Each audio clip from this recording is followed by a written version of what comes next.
of this magnificent novel. Wolves, courageous and ferocious, loyal to the pack, and respectful of their environment, are posited as an antidote for what ails Chinese society. A society the quasi-autobiographical protagonist compares to the sheep he tends and which he must protect against the clever, almost supernaturally shrewd wolves he so admires. The symbiotic relationship between the herdsman and the wolves, participants in a delicate ecological balancing act of keeping at bay the Gobi to the west and the Han Chinese to the south, is threatened by encroachments by both. Wolf Totem, which sold in the millions in China in both authorized and pirated editions, ushered in heated debates on the Chinese character. It is a work that compellingly blends the passion of a novelist who lived the story he tells and the intelligent ethnological observations of a sympathetic outsider. In 1979, when Chinese society was trying to rid itself of the effects of the Cultural Revolution, Jiang Rong was admitted into the Chinese Academy of Social Sciences as a graduate student. In 1988, Jiang Rong, who had become a political scientist attached to Beijing University, began writing this novel, obsessed with a story that had stayed with him for nearly 20 years. 6 years later, it was finished and instantly became a runaway bestseller. In the translation of Wolf Totem, I've been aided by several people.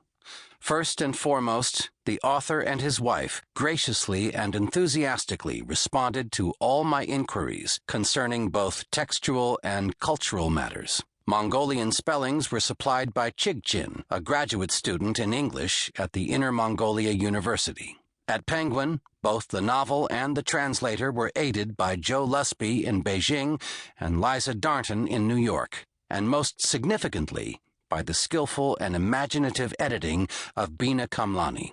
Sandy Dykstra was instrumental in getting the project started. Finally, Sylvia Lynn read and commented on the entire translation, as she always does.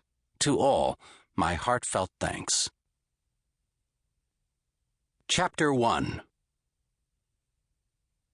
As Chun Jun looked through the telescope from his hiding place in the snow cave, he saw the steely gaze of a Mongolian grassland wolf.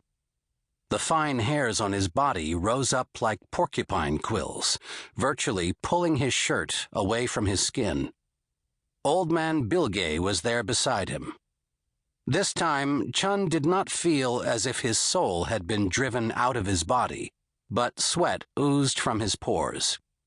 He had been on the grassland 2 years, but still had not lost his fear of Mongolian wolves, especially in packs.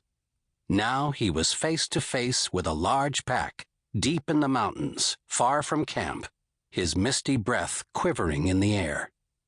Neither he nor Bilge was armed. No rifles, no knives, no lasso poles, not even something as simple as a pair of metal stirrups.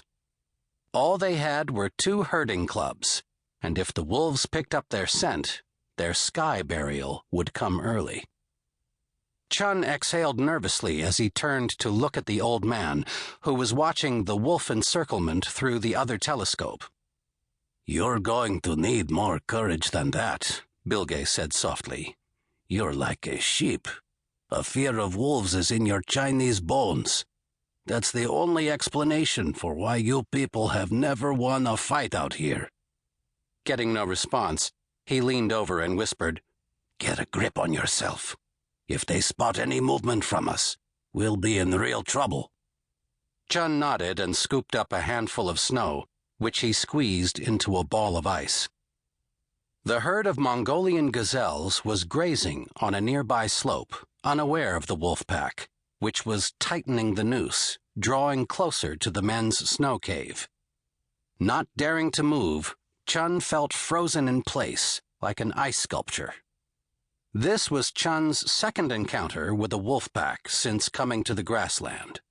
A palpitating fear from his first encounter coursed through his veins. 2 years earlier, in late November, he had arrived in the border region pasture as a production team member from Beijing. Snow covered the